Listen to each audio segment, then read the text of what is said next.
1972 সালের 10 জানুয়ারি শেখ মুজিবুর রহমান সাহেব পাকিস্তানের কারাগার থেকে মুক্ত হয়ে বাংলাদেশে ফেরার পরপরই তিনি অকপটে বলতে গেলে বলতেই হয়, সে সময় তিনি ছিলেন জাতির অবিসংবাদিত নেতা। এদেশের 94% মানুষ তার দলের প্রতি আস্থা রেখেছিল 70-এর নির্বাচনে। আফসোস, এমন আকাশচুম্বী জনপ্রিয়তা আর মানুষের ভালোবাসা নিয়ে যিনি দেশের দায়িত্ব নিলেন, তিনি দেশটাকে সামলাতে পারলেন না। তিনি দেশ সামলাবেন কেমনে, তার দলকেই তো সামলাতে পারলেন না।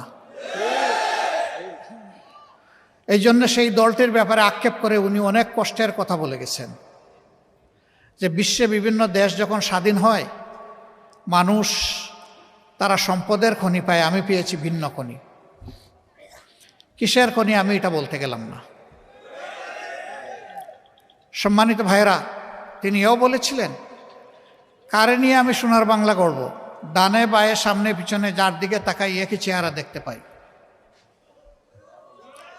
তিনি তার জীবনের মূল্য দিয়ে এর প্রায়শ্চিত্ত করেছেন।